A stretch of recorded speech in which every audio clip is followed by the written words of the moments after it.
سورۃ الجن مکی ہے، ہجرت سے پہلے نزول ہوا، قرآن پاک کی ترتیب کے اعتبار سے نمبر 72 ہے اور نزول کے اعتبار سے اس کا نمبر 40 ہے۔ اس میں 28 آیتیں ہیں اور 2 رکوع ہیں۔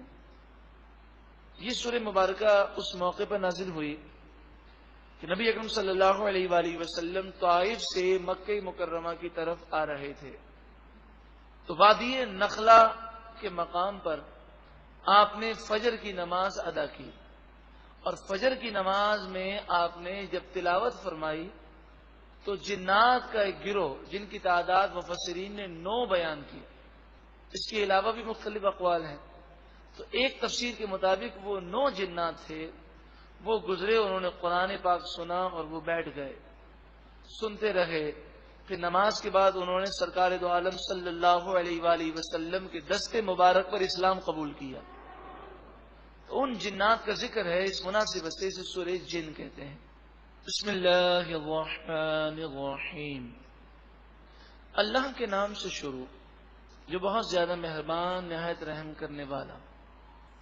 قل، اے محبوب آپ فرمائیے، اوحی الی، میری طرف وحی کی گئی، انہ استمع نفر من الجن، بے شک جنات کے ایک گروہ نے قرآن کی تلاوت کو غور سے سنا، فقالوا، پس وہ بولے، انا سمعنا قرآنا عجبا، بے شک ہم نے ایک عظیم قرآن سنا ہے، عجبا جس کی فصاحت و بلاغت اور جس کے علوم پر ہمیں حیرت ہے، یہدی الی الرشد، جو ہدایت کی طرف بلاتا ہے، فآمنا بہ، پس ہم اس پر ایمان لائے، ولن نشرک بربنا احدا، اور ہرگز ہم اپنے رب کے ساتھ کسی کو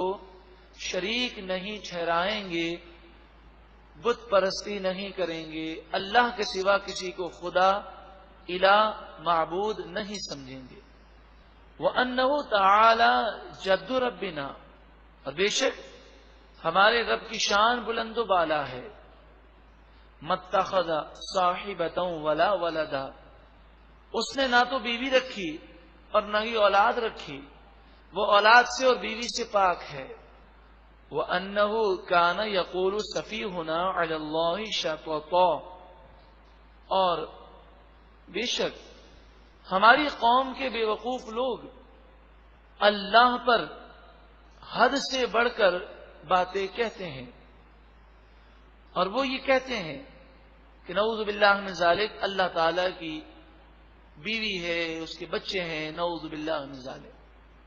پھر کہتے ہیں ہم نے یہ نادانی کیوں کی، ہم نے یہ عقیدہ کیوں بنا لیا، ہم نے یہ سوچا کہ یہ بڑے لوگ ہیں، جنات میں سردار ہیں، تو ہم نے انہیں عقل مند سمجھا اور یہ خیال کیا کہ کوئی اللہ کے بارے میں جھوٹ بول سکتا ہے، تو یہ خیال کر کے ہم نے سوچا کہ شاید ہی وہ صحیح کہہ رہے ہوں گے، لیکن جب قرآن پاک ہمیں سننے کو ملا تو پھر حقیقت کھلی کہ ان لوگوں نے ہم سے جھوٹ کہا۔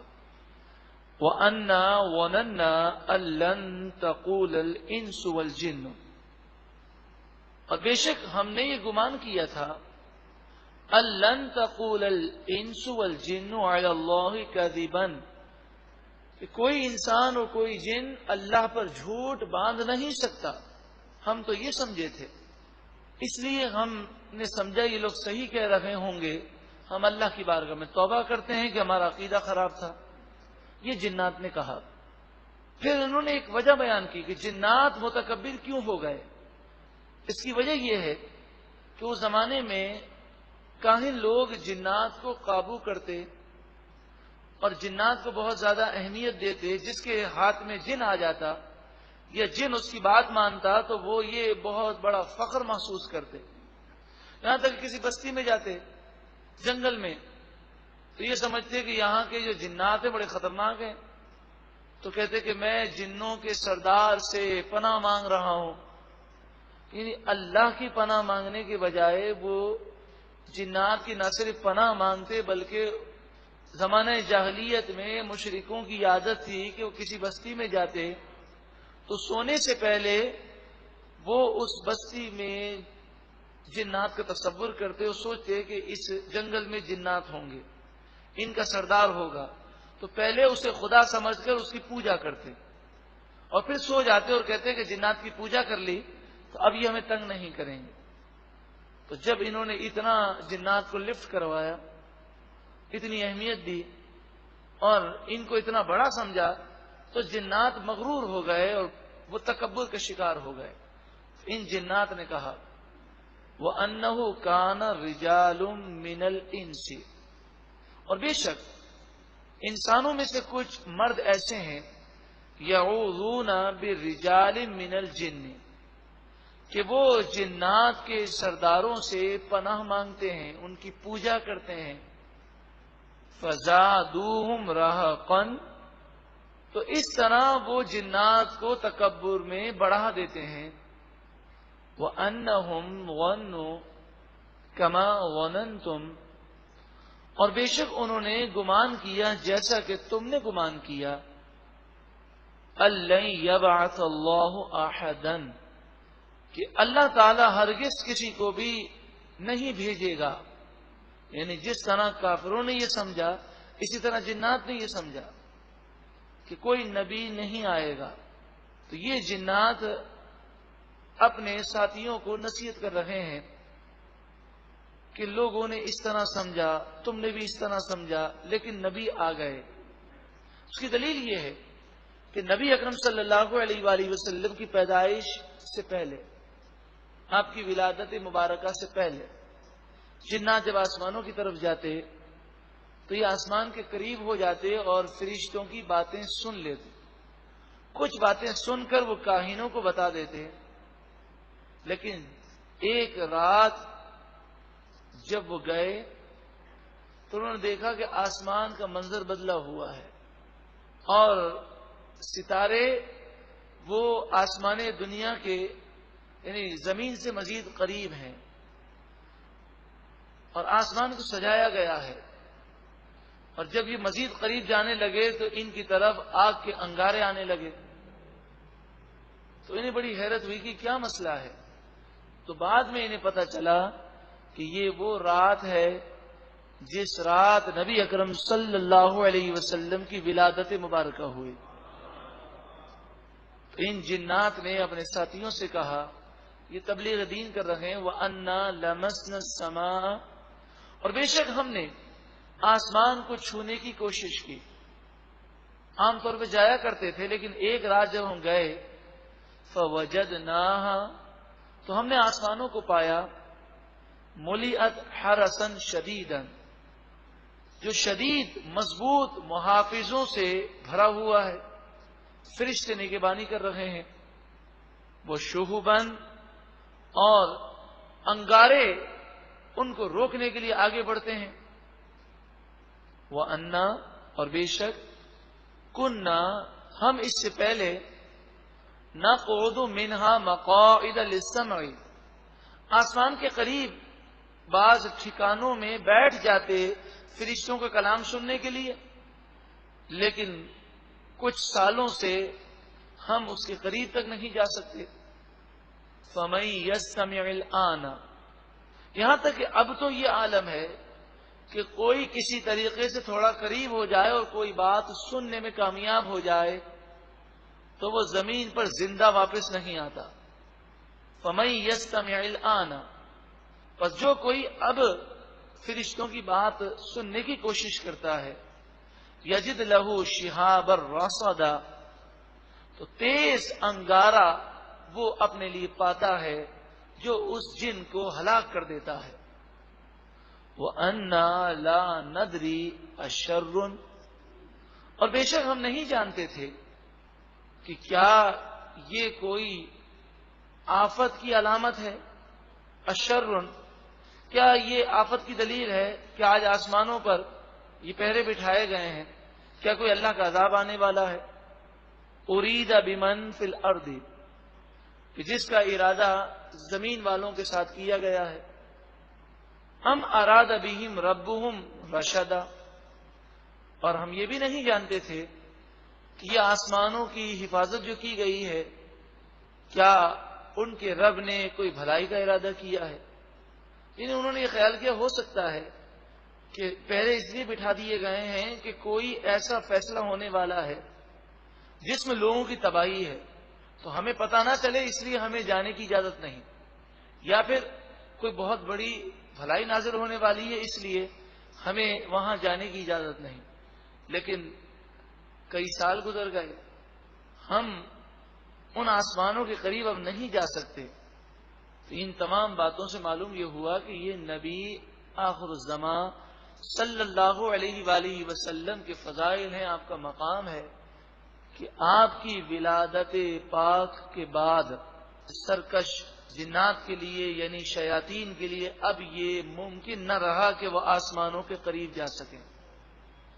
وَأَنَّا مِنَّا الصَّالِحُونَ، اور بے شک ہم میں سے بعض نیک لوگ ہیں، وَمِنَّا دُونَ ذَلِكَ، اور ہم میں سے بعض اس کے علاوہ ہیں یعنی گناہگار ہیں۔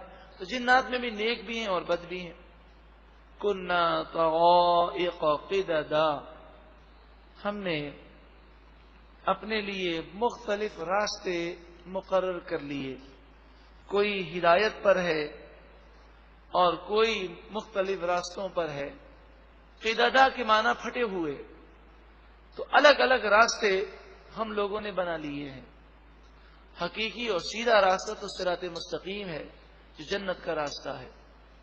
وَأَنَّا وَنَنَّا أَلَّن نُعْجِزَ اللَّهَ فِي الْأَرْضِ، اور بے شک ہم اس بات کو سمجھتے ہیں کہ ہرگز ہم زمین میں اللہ کو عاجز نہیں کر سکتے، یعنی اللہ تعالی کی پکڑ سے اور گرفت سے ہم باہر نہیں ہیں۔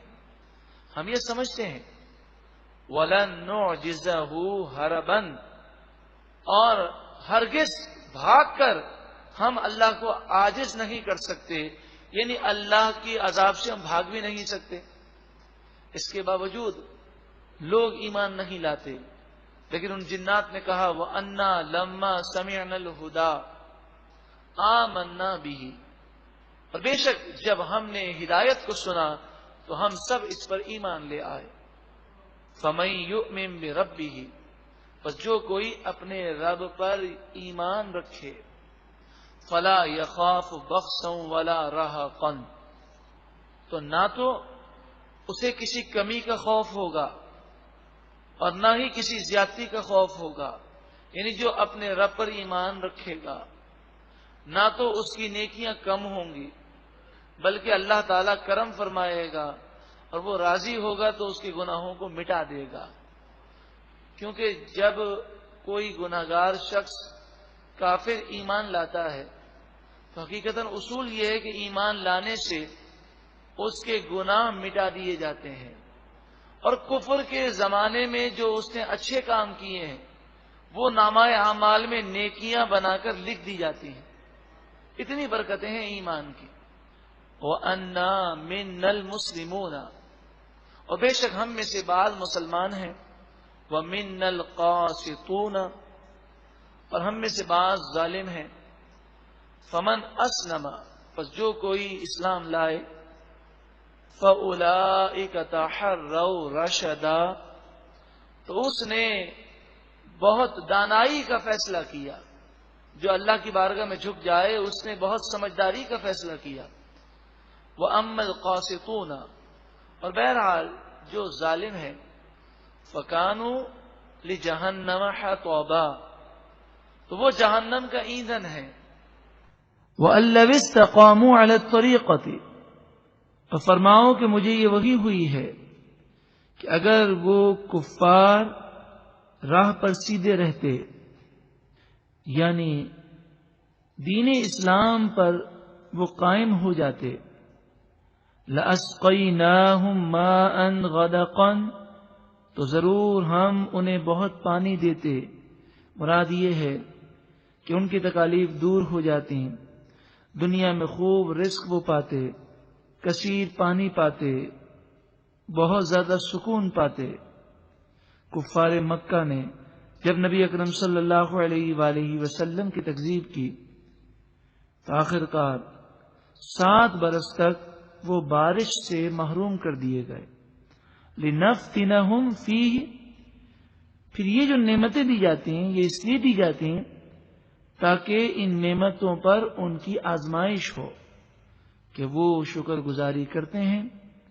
وَمَن يُعْرِضْ عَن ذِكْرِ رَبِّهِ، اور جو اپنے رب کی یاد سے منہ پھیرے، قرآن سے، توحید سے، عبادت سے دور بھاگے، يَسْلُكْهُ عَذَابًا صَعَدًا، وہ اسے چڑھتے عذاب میں ڈالے گا جس کی شدت ہر لمحے بڑھتی جائے گی. وَأَنَّ الْمَسَاجِدَ لِلَّهِ، نبی اکرم صلی اللہ علیہ وآلہ وسلم مسجد الحرام شریف میں جاتے تو کافر حضور اقدس صلی اللہ علیہ وآلہ وسلم کو عبادت نہ کرنے دیتے، اور 360 بت انہوں نے نصب کیے تھے اور ان بتوں کی وہ پوجا کرتے. تو یہ آیت کریمہ نازل ہوئی وَأَنَّ الْمَسَاجِدَ لِلَّهِ، بے شک مسجدیں تو اللہ کے لیے ہیں. فَلَا تَدْعُوا مَعَ اللَّهِ أَحَدًا، تو تم اللہ کے ساتھ کسی اور کی پوجا مت کرو. یعنی اے مشرکوں، مسجد الحرام تو اللہ کی ہے، تم طواف کرتے ہو لیکن اللہ رب العالمین کی عبادت کے بجائے تم 360 بتوں کی پوجا کی نیت کرتے ہو. اس آیت کریمہ کا نزول مشرکین مکہ کے رد میں ہے. لیکن جب انسان ایک کانسیپٹ بنا لیتا ہے، ایک نظریہ، پھر وہ قرآن پاک کا مطالعہ اس نظریے کے تحت کرتا ہے، پھر ہر آیت کو گھما پھرا کر اسی نظریے پہ لے جانا ہے، تو ایسے موقع پر قرآن پاک کے ترجمے میں تحریف کی جاتی ہے، غلط ترجمہ کیا جاتا ہے، غلط تفسیر بیان کی جاتی ہے. تو یہاں پر غلط جو ترجمہ کیا جاتا ہے وہ اس طرح کہ مسجدیں اللہ کے لیے ہیں، اللہ کے ساتھ کسی اور کو مت پکارو. پھر وہ یہ کہتے ہیں کہ مسجد میں یا رسول اللہ کہنا یا غوث اعظم کہنا یہ اس آیت میں منع کیا گیا، لہذا یہ آیت انہی لوگوں کے لیے جو یا غوث اعظم کہتے ہیں.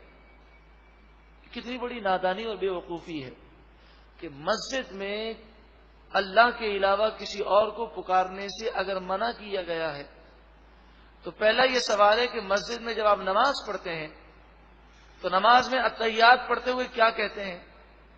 السلام علیکہ ایھا النبی، سلام ہو آپ پر اے نبی. تو اگر مسجد میں اللہ کے علاوہ کسی اور کو پکارنا منع ہے یا اے کہنا منع ہے تو پھر مسجد میں جو جماعت ہوتی ہے، جماعت کے اندر جو ہم التحیات پڑھتے ہیں، چاہے ہم اکیلے نماز پڑھیں، السلام علیکہ ایھا النبی تو ضروری ہے. اچھا، ان سے کوئی پوچھے کہ میں مسجد میں ہوں اور کسی سے کہتا ہوں اے بھائی ذرا میری بات سنے، تو میں نے تو اللہ کے علاوہ کسی اور کو پکارا، تو فوراً سامنے سے جواب آئے گا آپ نے خدا سمجھ کے نہیں پکارا. تو یہی جواب ہے کہ السلام علیکہ ایھا النبی جب ہم کہتے ہیں تو حضور کو خدا سمجھ کے نہیں کہتے، اللہ کا بندہ سمجھ کے کہتے ہیں. یہاں مراد ہے عبادت، اور رد مشرکین مکہ کا ہے جو 360 بت کی پوجا کرتے تھے. تو مسجد میں اللہ کی عبادت کرو، بتوں کی پوجا مت کرو. اللہ رب العالمین ہدایت عطا فرمائے. اصل میں مسلمانوں پر شرک کا الزام لگانا یہ ایک بہت بڑا شیطان کا وار ہے. شیطان کسی کو عبادت سے نہیں روک سکتا تو انہیں اس جرم عظیم میں مبتلا کر دیتا ہے.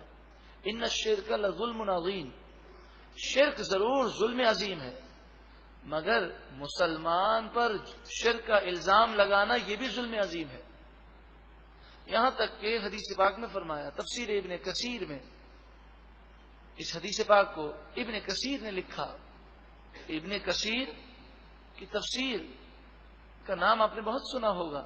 تو وہ لکھتے ہیں کہ نبی اکرم صلی اللہ علیہ وآلہ وسلم نے فرمایا ایک شخص قرآن پڑھے گا، چہرے پر قرآن کا نور ہوگا، اسلام اس کی چادر ہوگی، مگر نور قرآن سے بھی محروم ہو جائے گا اور اسلام کی چادر بھی اس کی دور ہو جائے گی، یعنی اسلام سے باہر ہو جائے گا. صحابہ کرام علیہم رضوان نے پوچھا یا رسول اللہ صلی اللہ علیہ وآلہ وسلم ایسا کیوں ہوگا؟ تو آپ نے فرمایا وہ اپنے پڑوسی مسلمان پر شرک کا الزام لگائے گا. صحابہ نے فرمایا مشرک کون ہوگا؟ فرمایا یہ قرآن پڑھنے والا، یہ اللہ اللہ کرنے والا مشرک ہوگا۔ مسلمان پر شرک کا الزام لگانے والا خود دائرہ اسلام کی فکر کرے کہ یہ شرک اب اس کی طرف لوٹے گا، تو مسلمان پر شرک کا الزام لگانا، مسلمان کہتے کسے ہیں؟ جو مشرک نہ ہو۔ تو مسلمان پر شرک کا الزام لگانا در حقیقت خود ایمان سے محروم ہونا ہے۔ تو شیطان نے اس طرح گمراہ کیا کہ بات میں شرک شرک شرک شرک۔ شرک کی حقیقت کیا ہے؟ کون سی چیزیں شرک ہیں، کون سی چیزیں شرک نہیں؟ جو چیزیں شرک ہیں ان سے کس قدر بچنا ضروری ہے۔ اور نبی اکرم صلی اللہ علیہ وآلہ وسلم نے اپنی امت کے لیے کیا پیغام دیا کہ آپ نے فرمایا واللہ انی ما اخاف علیکم ان تشرکوا بعدی ولکن اخاف ان تنافسوا فیہا۔ خدا کی قسم، اپنے وصال سے صرف 3 دن پہلے آپ فرماتے ہیں خدا کی قسم بے شک مجھے اس بات کا کوئی خوف نہیں کہ تم میرے بعد شرک کرو گے، میری امت میرے بعد شرک نہیں کرے گی۔ ہاں اس بات کا خوف ہے کہ میری امت تم لوگ دنیا کی محبت میں گرفتار ہو جاؤ گے۔ آج دنیا کی محبت میں سبھی گرفتار ہیں، لیکن یہ نبی اکرم صلی اللہ علیہ وآلہ وسلم کا معجزہ ہے، آپ کی دعوت توحید کا صدقہ ہے کہ عیسائیوں نے چند معجزات دیکھے تو حضرت عیسیٰ علیہ السلام کو خدا کا بیٹا سمجھ لیا، لیکن کتنا ہی گناہگار مسلمان ہو، کتنا ہی دین سے دور ہو، لیکن اس سے پوچھیں تو وہ یہی کہے گا کہ نبی اکرم صلی اللہ علیہ وآلہ وسلم کا مقام بہت بلند و بالا ہے، مگر آپ خدا نہیں، الہ نہیں، معبود نہیں، خدا کے بیٹے نہیں، بلکہ آپ کو جو کمال حاصل ہے وہ اللہ کی عطا سے ہے، باذن اللہ ہے۔ عیسائیوں کا جب رد کیا گیا تو عیسائیوں کو یہی بتایا گیا، اسلام مانتا ہے کہ حضرت عیسیٰ علیہ السلام نے مردوں کو زندہ کیا، بیماروں کو شفا دی، لیکن قرآن نے یہ کہا باذن اللہ، باذن اللہ، اللہ کی عطا سے انہوں نے کیا۔ الحمدللہ آج دین سے کتنا بھی دور ہو مسلمان، وہ یہی کہے گا کہ حضور صلی اللہ علیہ وآلہ وسلم نہ خدا ہے، نہ الہ ہے، نہ معبود ہے، نہ خدا کے بیٹے ہیں، آپ کو جو طاقت ہے وہ اللہ کی عطا سے ہے، اللہ تعالیٰ کسی کا محتاج نہیں۔ یہ جملہ ہر مسلمان کہتا ہے۔ جب اتنا عقیدہ ہے تو شرک کا کانسیپٹ ختم ہو گیا۔ پھر بلا وجہ زبردستی مسلمانوں پہ شرک کا الزام لگانا، اور خصوصاً جب رسول اللہ صلی اللہ علیہ وآلہ وسلم نے فرما دیا میری امت شرک کر ہی نہیں سکتی، تو ہم حضور کے فرمان کو سچا مانیں یا لوگوں کی باتیں مانیں کہ لوگ کہیں کہ آج مسلمانوں کی اکثریت شرک میں مبتلا ہو گئی؟ علمان والحفیظ، اس کی حقیقت جاننا ضروری ہے۔ یہ کیسٹ ضرور سنیں، شرک کی حقیقت۔ وَأَنَّهُ لَمَّا قَامَ عَبْدُ اللَّهِ يَدْعُوهُ، اور یہ کہ جب اللہ کا بندہ اس کی عبادت کرنے کھڑا ہوا، كَادُوا يَكُونُونَ عَلَيْهِ لِبَدًا، تو وہ ان کے پاس اس کثرت سے جمع ہوئے کہ قریب تھا وہ ان پر آ پڑیں۔ اس سے مراد یہ ہے کہ نبی اکرم صلی اللہ علیہ وآلہ وسلم نے جب وادی نخلہ میں نماز فجر کو ادا فرمایا تو نبی اکرم صلی اللہ علیہ وآلہ وسلم کی عبادت، تلاوت اور آپ صلی اللہ علیہ وآلہ وسلم کے صحابہ کرام کی اقتداء نہایت عجیب اور پسندیدہ جنات کو معلوم ہوئی۔ اس سے پہلے انہوں نے کبھی ایسا منظر نہ دیکھا تھا اور ایسا بے مثل کلام نہ سنا تھا۔